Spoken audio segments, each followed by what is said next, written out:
Chapter 20, verse 1.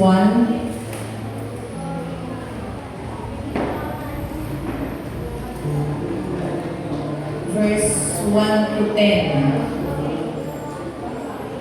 Sige po, buksan niyo po ang inyong mga Bible. Basahin natin ito ng salitan. Alternate. Basahin po yung verse 1, basahin niyo yung verse 2. Okay? Nandiyan na po ba kayo? John chapter 20, verse 1 to 10.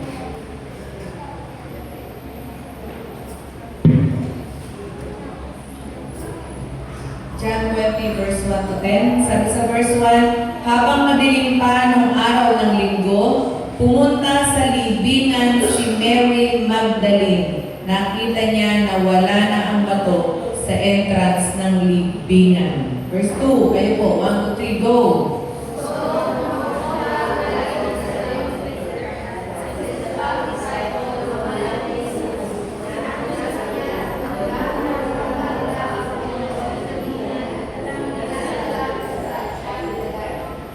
Pumunta sa libingan sina Peter and yung isa pang disciple. Go.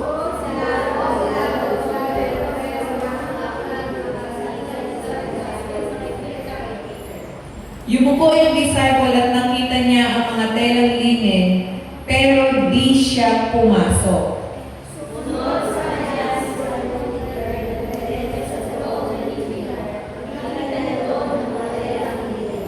At ang telang binalot sa ulo ni Jesus, hindi na ito kasama sa telang linen, pero nakatupik na ito at nakahiwalay.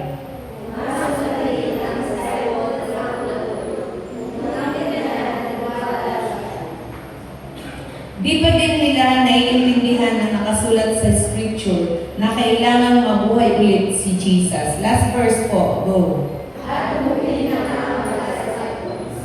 Basahin din natin yung Philippians 3, 1 to 10. Philippians 3, 1 to 10.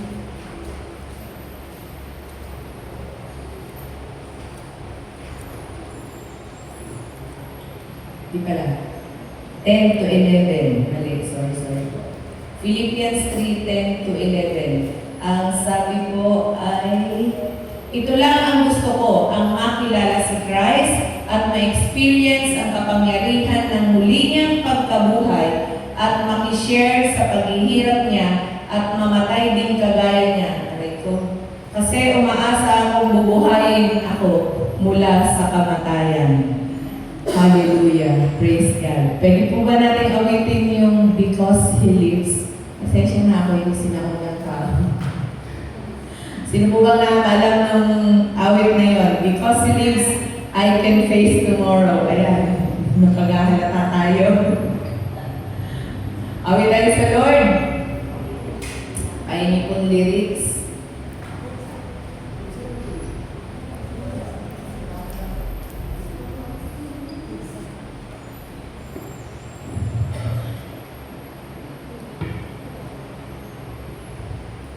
Thank you, Jesus. May nabuhay na uli. Pero ngayong umaga, merong hindi magandang balita din akong natanggap. Isa sa mga kapatid natin sa Lord ay umuwi na. Pero mabubuhay na uli. Amen.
Napakabuti ng Lord. Salamat sa Panginoon sa lakas. Sa lakas na ibinibigay ng Lord, bago po kami pumunta ng Nakar Quezon, ay nag-ready na ako ng message. Kasi alam ko ang mangyayari eh. Pag galing doon, pagod, puyat. So, ang tendency ay humiga at makatulog. Kagabi, sabi ko, Lord, binasa ko yung message na na-prepare ko nung bago tayo umalis. Pagkabasa ko, sabi ko, Lord, bukas, makinisip po ako ng maaga. Aking paplansyahin. Tapos, ginising ako ng Lord. Ang ina-expect kong pagising ng Lord sa akin alas 4. Ginising ako ng alas 3. Parang gusto ko, Lord, nag-joke ka ba, Lord? Pagod ako.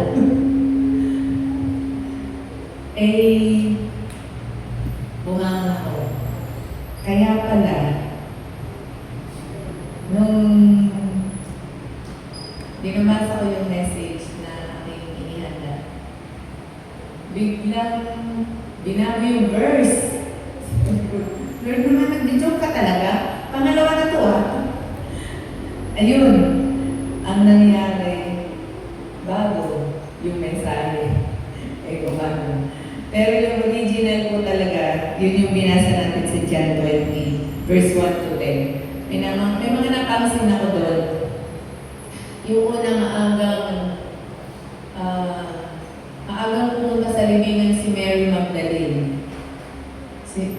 Parang hindi naman Mary Margaret yun, Pero birthday pa na yun ni Mama Mel. Yun, kaya pala, nalilito na ako sa totoong birthday. Birthday ni Mary Margaret. Kasi parang tuwing magbe-birthday si Immaculada, si ganito, lagi natin binabati si Mary. Pero ngayon, ang totoong birthday, tama po, ngayon ang totoong birthday ni Mary Margaret Verhel. Happy birthday! Okay. Ayun. Sabi ko, ito ba ang totoong birthday talaga ni Mary? Litong-lito na ako. Anyway, yun, madaling araw nagpunta si Mary doon.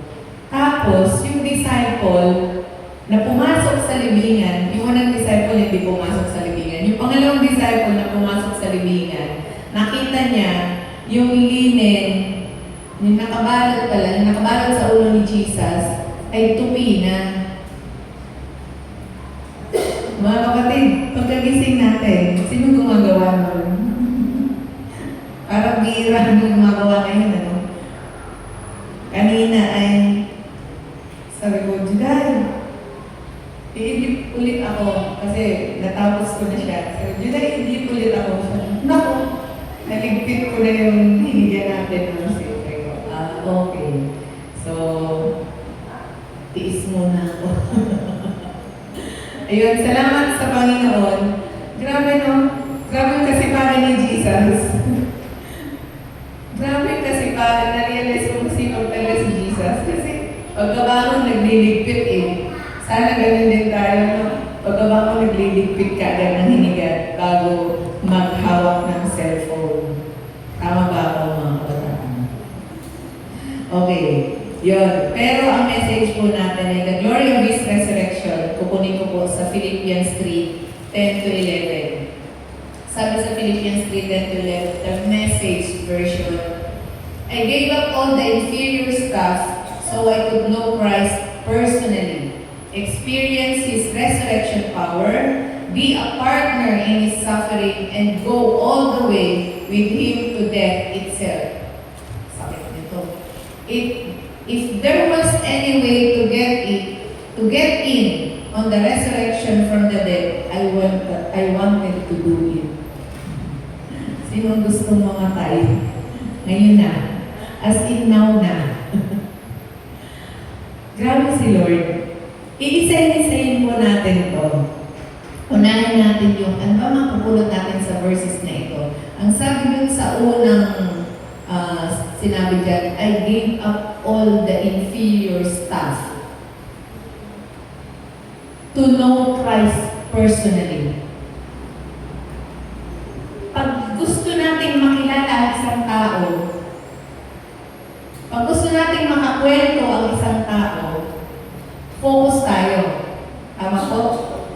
focus tayo, tingin tayo sa mata.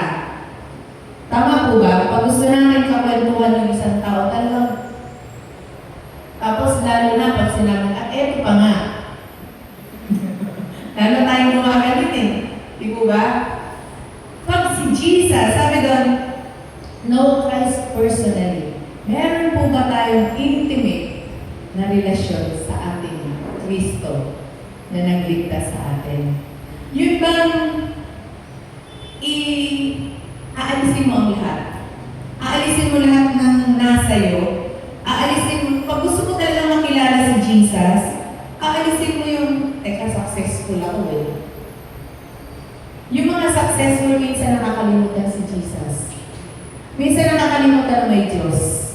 Yung mga successful ay yung pinanghahawakan yung kanilang mga successes. Yung mga nangyari sa kanila na pinagtagumpay sila. Nakakalimutan na i-acknowledge si Jesus, i-acknowledge ang Diyos na nagbigay sa kanila ng success. Ang sabi nun, gave up all inferior stuff. Inferior stuff palang tawag doon. Yung mga success. Yung mga achievements natin. O, di ba? Marami ngayong mga nag-moving up, nag-graduate, mga achievements ng mga estudyante. Proud na proud ako sa iyo. Kasi ganito, ganyan-ganyan, ang nangyari. Tapos, keep it up. Mga gano'n ang nababasa natin ngayon sa Facebook. Tama po? Galingan mo pa sa susunod. Tapos bandang huli, to God be the glory. Nababasa niyo din po ba yun? So, ang sabi doon ay, give up mo muna yung mga achievements mo. Kung gusto mo makilala si Jesus, give up mo yan, mga success mo, mga achievements mo. I-give up mo muna yan. Isarapin mo muna yan. Pag gusto mo makilala si Jesus, isarapin mo rin yung inyong mga yaman. Kasi yan kayamanan niyan ay hindi rin lang yan sa'yo. Yan ay pinagkatiwala lamang sa'yo ng Panginoon. Amen? Yung iba, talagang pinanghahawakan na yung yaman. Na-realize ko na ang tunay na mayaman, ang sabi ng Revelation, ay yung kayang kumuha sa Diyos.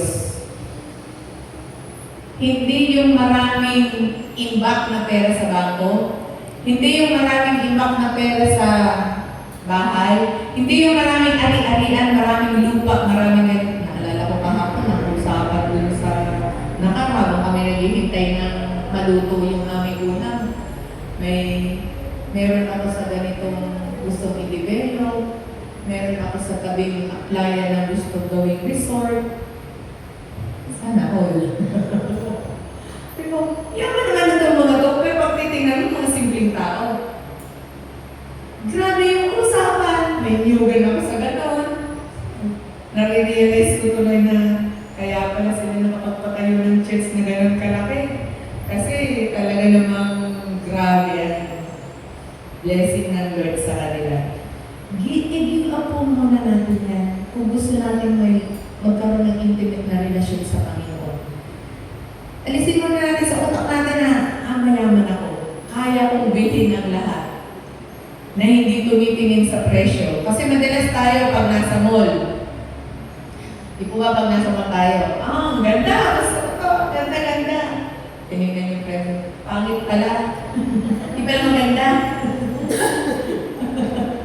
Tama po, nangyayari ba sa inyo yun? Sa akin lang. May mga gano'n, naranasan nyo na rin bang mag-shopping na hindi tumitingin sa presyo? Sino nakaranas na nun? Nako, mga kapatid, pwede i-seryo. Naranasan ko yun eh. Pag sa'yo pala na ganito, kung hindi ka tumitingin sa presyo, salamat sa Lord, pinaranas ng Lord. Give up muna natin yung mga bagay na yan. Yung mga pinanghahawakan natin, na parang hindi tayo makikibag.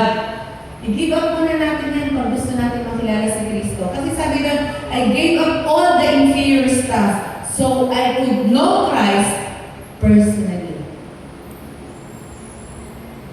Give up muna natin yung ating katanyagan. Kilala ako dito sa lugar namin. Miss Universe ako dito sa lugar namin. Ako yung pinakang ganito sa lugar namin. Give up po muna natin yung mga bagay na yan kasi hindi natin makikilala na lubusan si Kristo kung pinanghahawakan natin yung mga bagay na iyan na nagdudulot sa atin ng entitlement. Amen? Kaya gusto natin pag nasa pila, ako muna ang mauna kasi ganito ako. Ako muna yung ganito kasi mga entitlement natin. Entitled tayo sa mga ganung bagay. Di ba muna natin yan kasi hindi natin makikilala si Christ. Okay. Simula nang tayo makakilala kay Kristo, simula nang tayo tumanggap sa Panginoon bilang sariling Panginoon at tagapagligtas, simula nang tayo magsuko ng buhay kay Kristo, ano na po ba yung mga binago ng Panginoon sa atin? Nadadagdagan pa ba yun? Lumalalim pa ba yung pagkakilala natin kay Kristo? Or yung pagkakilala natin sa Kanya ay Savior pa lang? Hindi pa talaga Lord. Minsan natipigil dun eh. Nakikilala lang natin si Jesus as Savior. Pero mahalaga po na makilala natin siya as Lord. Panginoon. Pag sinabing Panginoon, luluhod ka. Tama ba ako? Panginoon yun eh. Kahit dito sa lupa, pag dumating, halimbawa, dumating dyan yung ating governor, kung naman ngayon. Pag dumating dyan, halimbawa lang, anong ating gagawin? Ay, go, dito ko kayo sa unahan. Kakanta pa tayo minsan eh, pag may mga taong ganyan. Pero pag dumating dyan yung kapitbahay natin, na nagwawali sa isa sa harap natin yung hilalagay. Ano kaya ang ating reaksyon, mga kapatid? Yung pagkakilala natin kay Kristo, nadadagdagan pa ba? Yung pagkakilala natin sa Panginoon ay lumalalim pa ba? Yung pagkakilala natin sa Panginoon ay yung testimony natin ay nababago ba? Yung may nadadagdag na testimony araw-araw. Hindi yung testimony nung simula mo makakilala ka sa Lord, yun pa rin yung testimony mo ngayon. So ano yung testimony natin? Lumalalim ba ang usapan niyo ni Christ? Di po ba? Pagka ang kwentuhan niyo ni Jesus ay totoong may relasyon, mas malalim, mas nai-enjoy. Parang, isipin niyo na lang to, parang magkarelasyon. Diba? Boyfriend, girlfriend. Aba talaga naman kahit maghapon di mauubusan ng topic yan.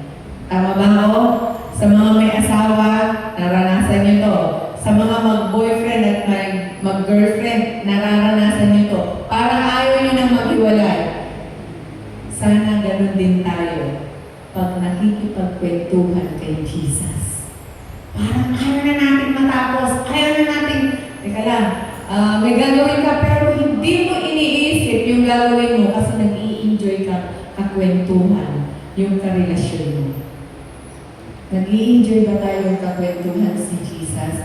Gaano yung haba na ini-enjoy natin nakakwento si Jesus kaysa sa yung haba na ini-enjoy natin nakakwento yung ating kapitbahay? Gaano kahaba yun? Compare mo natin. Gaano kahaba yung ini-enjoy natin nakakwento yung ating mga kabady-body at yung kahaba na kakwento natin si Jesus. Alin ang mas lamang? Mga kapatid, I gave up all the inferior stuff so I could know Christ personally. Sana lumalim pa tayo kay Kristo. Sabi ko dun sa 7 last word sa Quezon, kung ano yung response nyo sa worship, yun ang lalim ng pagkakilala ng kay Christ. Kasi hindi nyo ma-worship eh. Hindi nyo mapapasalamatan. Hindi nyo talaga mabibigyan ng papuri ang isang tao na hindi mo kilala.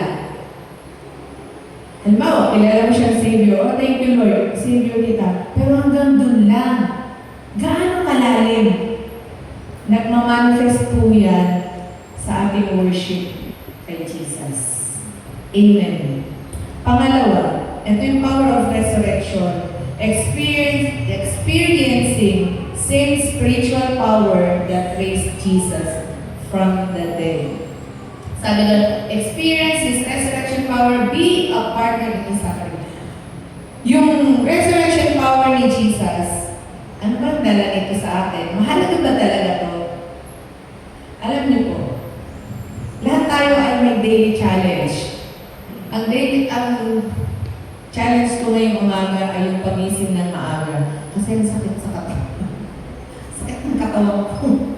Nasa dulo kami ng jeep. Tapos talagang dahil konti na lang yung bit-bit namin at naiwan na nga doon yung mga pinamigay. So, grabe yung alog. Nauna na kami ityan dun sa unahan. Sobrang alog talaga. Parang pili ko ay duhat na ginaganon. Kasi nga, ang gaan na nung jeep eh. So, extra challenge sa akin yung gumising ng maaga. Tapos puyat palagi. Ako yung parang huling natutulog. Kailangan ligpitin ang lahat ng bagay. Kasi kinabukasan pag hindi ako nagligpit, wala kaming kakainin. Malupit ang mga aso dun eh. Talagang uunahan ka. So, challenge sa akin yung ngayong umaga. Ngayong umaga, ano yung challenge nyo? May challenge ba tayo ngayong umaga? Araw-araw may challenge tayo. Tama po? Challenge natin, mamaya tanghali, anong ulam namin? Pag-uwi ko, kaya nakaluto na, may sinaing na kaya. Challenge din yun sa mga magulang. Tama ba? Sa mga anak, anong challenge nyo? Ngayong umaga, wala masyado siguro, no? Meron ba? Wala masyado. Kasi pag-uwi nyo, iisipin nyo, kakain na kayo. So, araw-araw mayroon tayong challenge. But, nagtatagumpay ba tayo araw-araw? Yung mga challenges na nararanasin araw-araw, pinagtatagumpayan po ba natin yung araw-araw? Hindi bukas, hindi kahapon, kundi yung araw ngayon na challenge ka, nagtagumpay ka ba ngayong araw na ito? Tingnan mo yung katabi. Kung tagumpay, kita sa mata yan.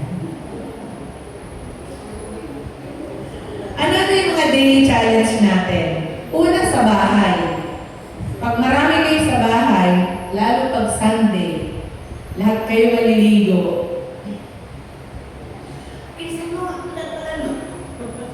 Di ba? Gano'n naman rinig natin. Bisa mo, tagal-tagal mo. Kanina ka dapat bumangon kasi ang tagal mo sa CR. Challenge na yun. Hindi lang sa bahay. Sa kapitbahay. Sa mga kalapit natin. May challenge tayong nararanasan. Sa trabaho, may challenge tayong nararanasan. Maaaring galing sa ating mga superiors, yung mga boss natin. Maaaring galing sa ating mga workmates. Okay ba yung mga workmates nyo? Or medyo mahirap?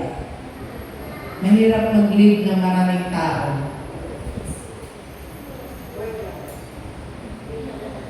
Sino po naranasan mag-lead ng tao? Sa mga cell leaders, mahirap ba? Madali? Mahirap. Lalo na't wala kang pang-libre. Mahirap yun. Sa mga kasama natin, mahirap yung mag-lead. Ako po ay pinagkalooban ng Panginoon na siguro gift na mag-lead sa mga ganong bagay. Challenge sa akin yung nangyari dun sa Maligaya. Nung magbibigay na kami nung dala naming biscuits. Yung bata ko ay nasa 60 plus. Ang dala naming biscuit na nilista nila ay 53. Yung pala, yung mga umattend doon na iba, ay nagkayayaan, syempre. Eh, walang pangalan. Sabi ko, wala namang umuwing luhaan itong ibang bata. Ay, bata yun eh. kailangan meron kami iabot. Salamat sa Lord. Kasi, grabe talaga magbigay ng wisdom ng Panginoon. Ganito gawin, ganyan. Ang bilis ng pangyayari. Ang bilis din ng mga nauutosan mo. Bili kayo ng ganito. Ang bilis din. Salamat sa Lord sa mga kasama namin gano'n. Na walang reklamo. Isang salita mo gagawin. Salamat sa Panginoon. Glory to God. Ayan. So, nangyari po, nabigyan lahat. 19 yung wala. 19 na bata. Saan ko nang gagawin dito sa 19? Nakakita ko ng ganito, nakakita ko ng ganito. Okay, bigay natin. Salamat po sa Panginoon. Napakabuti talaga ng Diyos. Kasi nagpo-provide ang Panginoon instant. Yung oras din yun, yung 19, meron dala pag-uwi. Amen? Laban kang palakpakan mo.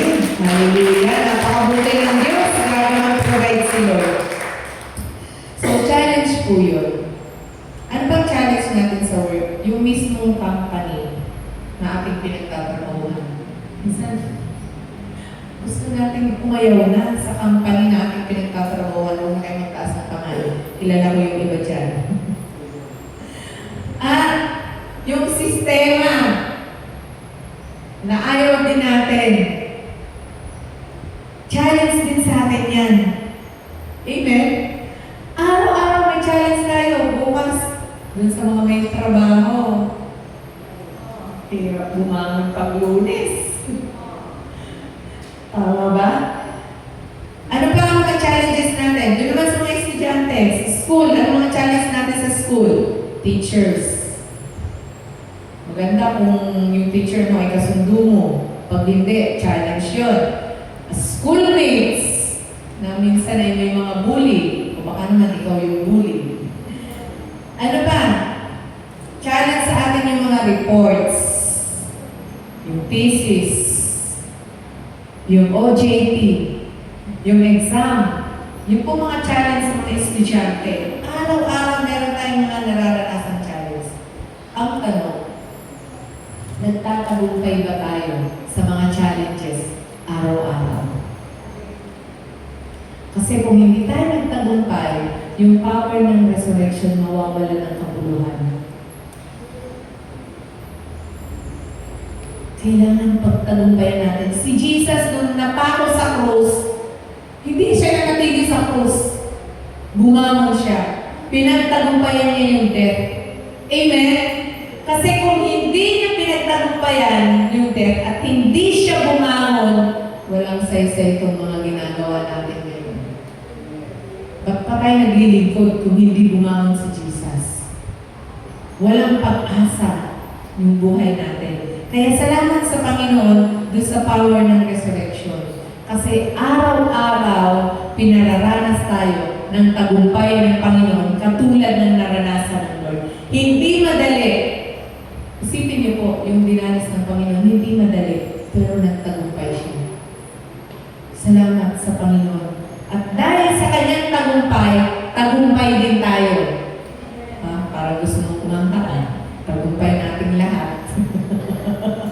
Para gusto niyo ng kantay na. May naalala ba kayo? Salamat sa tagumpay ng Panginoon. Kasi tayo din ay nagtatagumpay. Araw-araw yun. Amen. Sabi pa doon sa pangatlo, yung resurrection power, ang susunod doon, be a partner of His suffering. Right po? Gusto nyo ba? Malaki tong cross dito. Gusto nyo ba? Be a partner of His suffering. Pwede na, sino gusto? Maging partner sa suffering ni Jesus. Pwede na maging pamo sa cross. Mamimili kayo, yung nandun sa harapan, sa unahan, medyo mainit doon. Mataas. O dito na lang. Be a partner of His suffering. Bakit ba? Ano ba yung naranasan ng hirap ni Jesus? Alam niyo na po yan. Siguro nung second last word na medyo na-explain sa inyo yan. Yung suffering ni Jesus, parang hindi natin kakayanin yun. Isipin niyo po, nung pasan niyo yung krus, kahoy na krus, mabigat, ang hirap maglakad. Yung mga naglakad mula sa Masanga hanggang Agul, ano yung nirereklamo niyo? Mga nakasama na sa misyon. Ano yung nirereklamo niyo? Yung mga naglakad. Ang init! Anong oras yun? Alas 10. Kainitan naman talaga. Mahirap yun. Bukod doon, yung kanilang dinaanan, kasi magaling yung guide nila, idinaan sila sa bundok. Bundok ng mga bato na matutulis. Isang pagkakamali mo, ay talaga namang may paglalagyan ka. Na kagabi pinapakita ni Judah yung kanyang vlog. Habang naglalakad, sabi ko, mahirap na ito. Talagang magtatalas yung mga dinadaanan nilang bato dun sa taas. Parang mga Israelita ba? Ay meron naman palang ibaba na pwedeng daanan. Na mali lang talaga yung guide eh. Nung pauwi na sila, dun sila dumaan sa ibaba.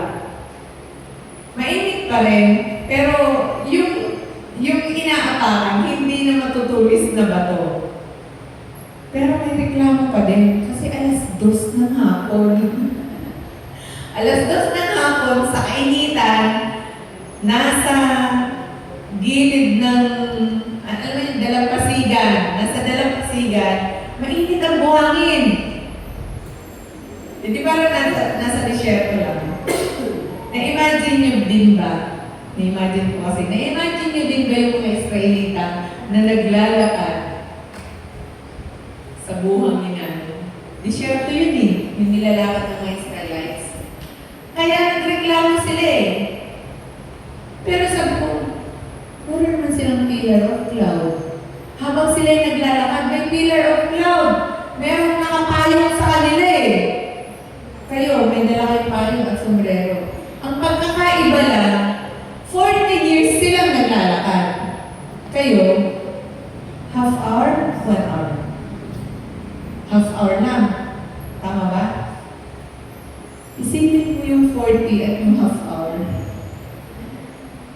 Sabi ng ilan sa mga naglakad, sana pala nagbangka na lang tayo. Kahit ako na lang magbayad ng bangka.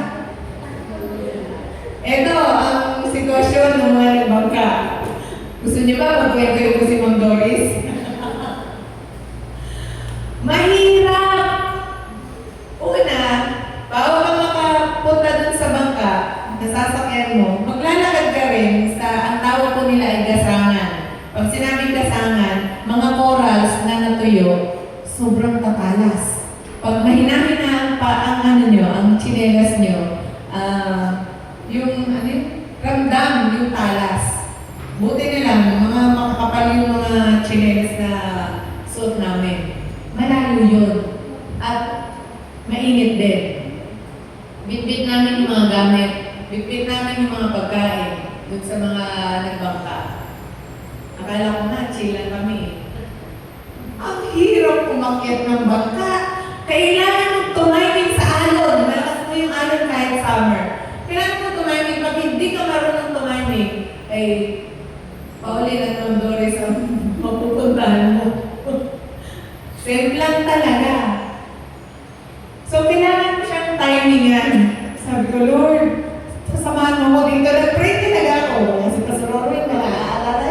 Sabi ko, Lord, sasamahan mo ko dito. Mahina ako sa ganun. Kasi medyo may pagkalamba na ako ngayon. Dahil siguro may edad na nga. So, Lord, sasamahan mo ko dito. Baka mamaya, hindi ko kayanin magdulas ako kung saan ako mapabago. Kung sa bato, mamimili na ako. Kung sa batong matalas, or sa dagat na malalim. Alam niyo po kung bakit malalim? Blue-green ang kulay ng dagat. Nasa tabi yun ng mga bato. Blue-green. So, parang ang lalim nito. Ang linaw ng tubig. Pero nakatibok sa parang ang lalim. Hindi ako marunong lumangoy. Malakas lang ang loob kung sumakay ng bangka, pero hindi ako marunong lumangoy. So, yun yung mga naranasan po namin. Pero wala yun sa karanasan ni Jesus. Amen? Wala pa sa kalimpingan yun ng karanasan ni Jesus. kaibigan, partner in suffering, sharing in the hardship that come with following Jesus. Ano yung mga nararanasan natin? Nahirap dahil sa pagsunod kay Kristo. Minsan, hindi lang sa mga ganun, hindi lang sa misyon. Pwedeng nakaranas tayo ng persecution. Born again ka pa man din. Halos sa church ka na lang tumira eh. Lagi ka na lang nasa church. Church ka ng church! Ano nangyayari? Mga persecution natin yan dahil sa pagsunod kay Kristo. Ano ba yung mga nararanasan natin? Minsan, ay nagsasabi pa yan, ay kapwa natin. Born again. O kaya, yung mga nakakakita sa atin. Kaya talagang yung ating buhay ay binabasa ng saglibutan. Kasi, tinitingnan ko, masunurin ba ito kay Kristo? Bakit wala kayong naririnig na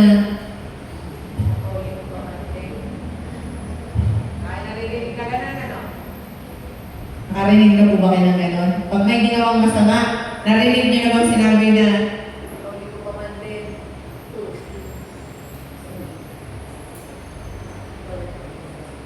Saksi pa man din. Iglesia ka pa naman. Wala tayong naririnig na gano'n. Ang naririnig natin, born again ka pa naman. Bakit ka naman? Parang unfair ba ang mundo? Pero sa atin po kasi talagang tayo ang binabasa ng mundo. Tingnan niyo po ito. Yung hardship na ating nararanasan sa pagsunod kay Kristo. Ang sabi ng 1 Corinthians 10:13, yung pagsubok na nararanasan nyo, nararanasan din niya ng ibang tao. Pero, tapat ang Diyos sa pangako niya. At di niya papayagang masubo kayo ng higit pa sa kaya niyo. Amen? Pagdating ng pagsubok, bibigyan niya kayo ng lakas para makayanan ito at ng paraan para malagpasan ito. Yung pala naman eh. Bibigyan pala tayo ng lakas ng Panginoon. Ang sabi sa English, way out. Malalampasan niyo yan. Bibigyan kayo ng way out ng Lord. Bibigyan kayo ng exit ng Panginoon. Exit ka na, tutulungan kita. Pina-exit po kami nung kami nagnino at ninang sa kasal sa Santa Maria. Alam niyo mo bakit? Matindi ang bigayan eh. Naka-announce. Halimbawa, si Ninong Joey. Ang bigay ay 5,000. Naka-announce po yun, nakamay. Bigay ay 5,000. Dapat yung susunod nilang mababasa, mas malaki sa 5,000. Sabi nung nagpakasal, Pastor, umiksit na kayo. Kaysa mabasa yung pangalan nyo, magbigay ay 500.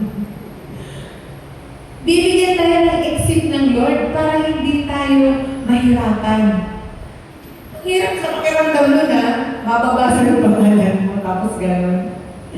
So, sabi dun sa binasa natin, pagdating ng pagsubok, bibigyan niya kayo ng lakas para makayanan. At ng paraan para malagpasan ito. Alam mo po, ang sinasabi dito, ini-insure sa atin ng Panginoon na yung trials, yung pagsubok na mararanasan natin ay hindi mag-e-exceed o hindi lalampas dun sa strength na ibinibigay sa atin ng Panginoon. Nakuha niyo yun? Si Jesus, ini-insure niya sa atin na yung lakas na ibinibigay, yung pagsubok na ibinibigay sa atin ng mundo o ng pagkakataon, ay bibigyan niya tayo ng sapat na lakas. Hindi lalampas dun sa ating kakayanan. Yung kaya lang natin. Kaya kung ano man yung mga pinagdadaanan nyo ngayon, kaya nyo yan. Sabihin mo sa yung katabi, kaya mo yan. Sasamahan ka ni Lord. Ano bang pinagdadaanan nyo ngayon? Ang pinagdadaanan ngayon ay, magkano ang crudo ngayon? 146. Hallelujah. Magkano ang LPG? 1516. Praise the Lord. Naubusan kami ng LPG kagabi. Hallelujah. Buti na lang, yung dala namin sa naman.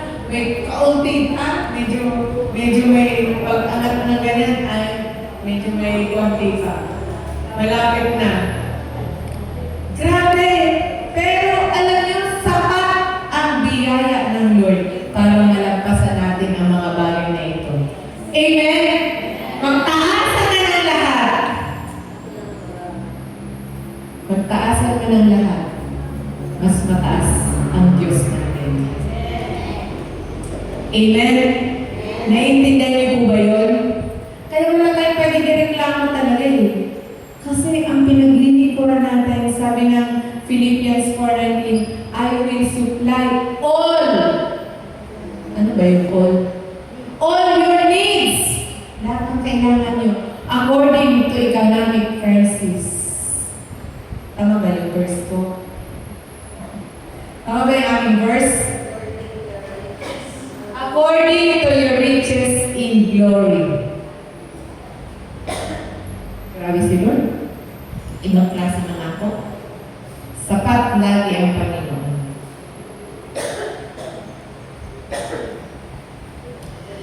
Hallelujah. Pang-apat, doon sa verse na binasa natin sa Philippians.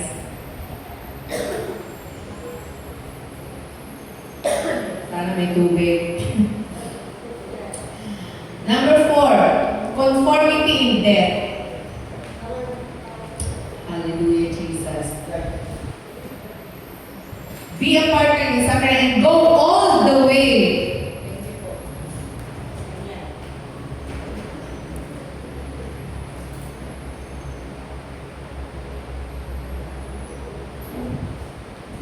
I thirst.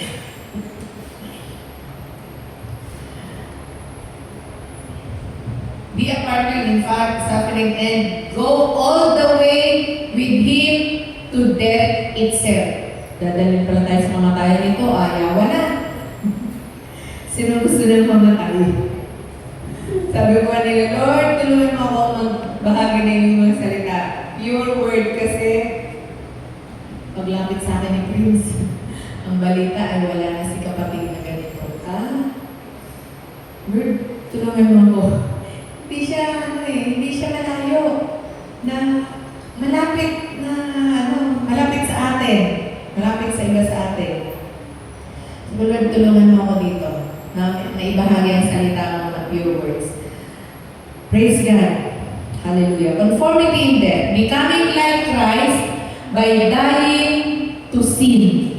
Yun pala. Magkukonform tayo by dying to sin, by dying to self, and by dying to the world. Dying to sin. Ano po ba ito mga dying to sin na to? Mamatay na tayo sa kasalanan. Amen?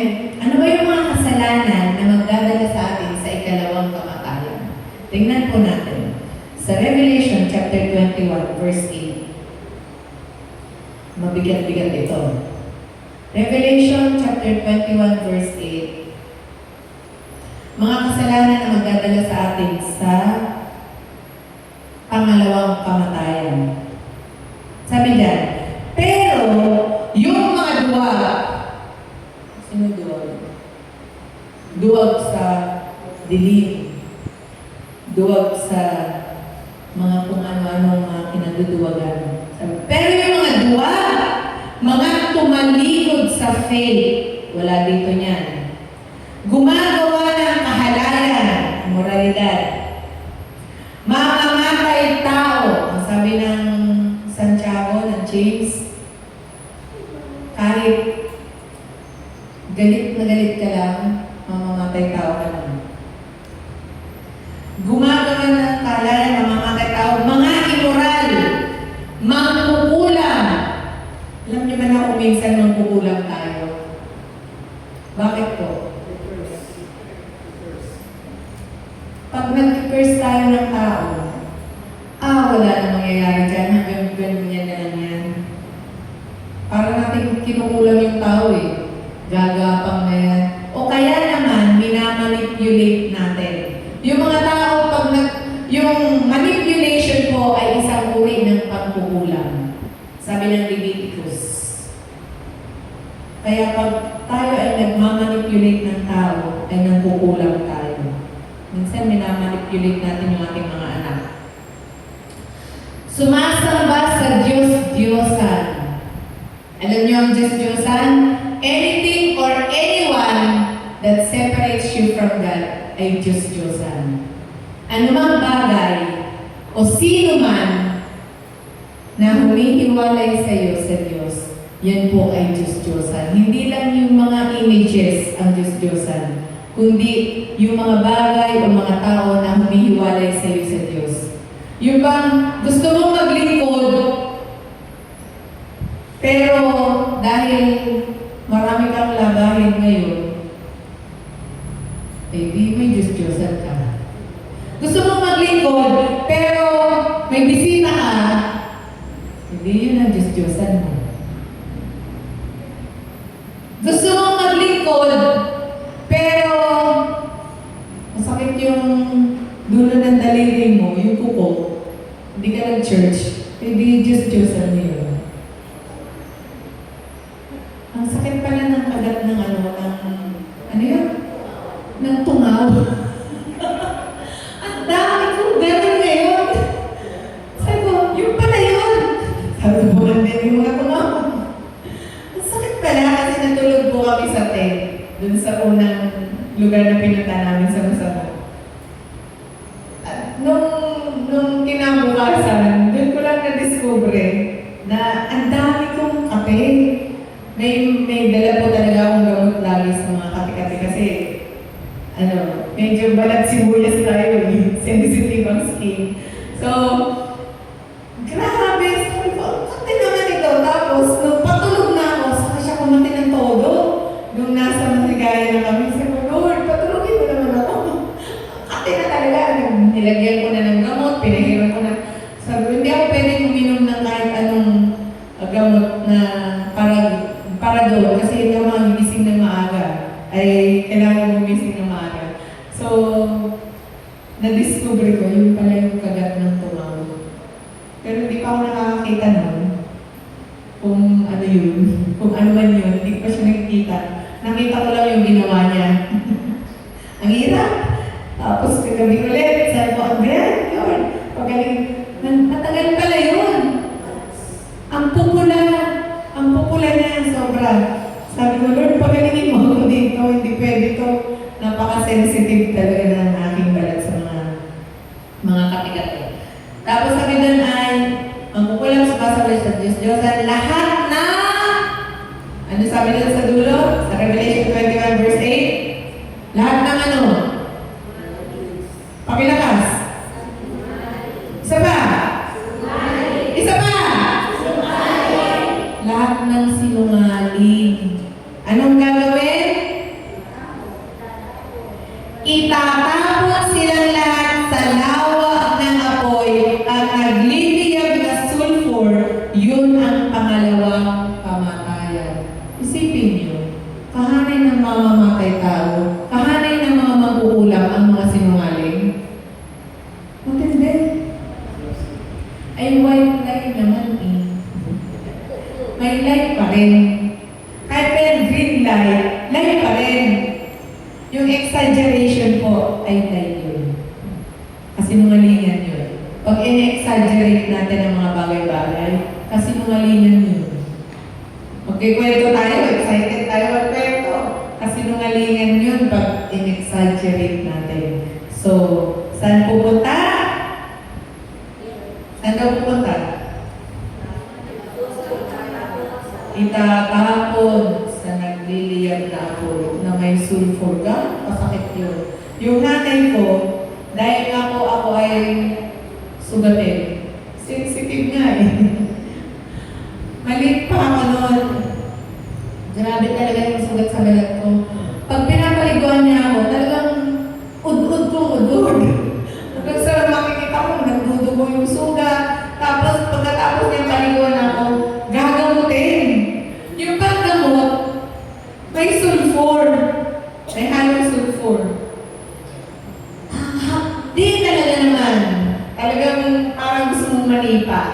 Sobrang hapde. Ganun ang sulfur. Imagine niyo kung kayo'y itatapon sa nagliliyab na apoy na may sulfur dahil lang sa kasinungalingan. Di mo na masasabing sakit, Bes. Di mo masasabi yun eh. Talagang, sakit! Ganun ang magiging reaction mo eh. Tama ba? Sobrang masakit yun. Ayaw natin yun. Amen? Amen? Dahil to self, kasalanan na magdadala sa pangalawang kamatayan. Yung una, yung sin. Die to sin. Next, yung die to self, yung pagiging selfless natin. Hindi mo laging iniintindi yung sarili mo. Dapat ako yung mauna dito. Dapat ako muna.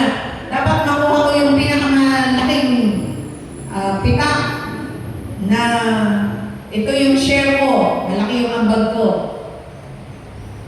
Dapat ako yung pinakamaraming makakain. Dapat yung pinaka-the best yung akin. Kailangan po mamatay tayo sa pagiging selfish. Amen? Amen? Minsan, ganun tayo sa buhay. Hindi natin napapansin. Gusto natin laging makuha yung best para sa atin. Na hindi tayo nakakapagbigay sa iba. Hayaan muna natin yung iba. Minsan hindi natin yan nagagawa eh. Pabayaan muna natin yung ibang mauna. Gusto natin tayo lagi. Tayo, nasa atin yung pinakamaganda, nasa atin yung pinaka-the best, nasa atin yung pinakamataba, nasa atin yung lahat ng pinaka. Pero sabi doon, dying to self. Selfless. Yung iniintindi mo yung iba. Sana meron tayong ganun. Conformity to death. Hindi pag-ayon sa mundo. Ano ba ang nangyayari sa mundo ngayon? Kung ano man yung mga nangyayari sa mundo, ang grabe nangyayari sa mundo ngayon ay ang pagre-reklamo. Kung umaayon pa tayo sa mga taong nagre-reklamo, ano sabi ng Biblia? Do not murmur. Huwag na kayong magbulong-bulungan. Ako na kanina, ako pa rin ngayon. Ginawa ko na ng ganito, tapos ganun pa rin. Do not murmur, mga kapatid. Do all things without murmuring. Amen. Amen. Hindi tayo kailangan umayon sa mundo. Kung ano man yung reklamo nila, hayaan natin na makita sa atin na hindi tayo nagre-reklamo. Kasi yun na talaga yun eh. Alam naman natin mangyayari yun eh. Alam naman natin tataas ang lahat. Pero ang sabi ni Kuya Jason, bumaba na daw ang gasolina. Tama ba? Bumaba ng Diyos. Kasi yung 1 litro daw noon, ganyan yung bote mo. Yung 1 litro noon hanggang dito. Eh dahil bumaba ng gasolina, hanggang dito na lang yung 1 litro. Sana ganun tayo tumanggap, no? Yung positibo lang lagi. Yung nakakaisip tayo na pwede tayo mag-smile sa kabila ng mga krisis. Hindi mo, oo nga. Pag napagkwentuhan ka ng pangit, o kaya napagkwentuhan ka ng reklamo, oo nga.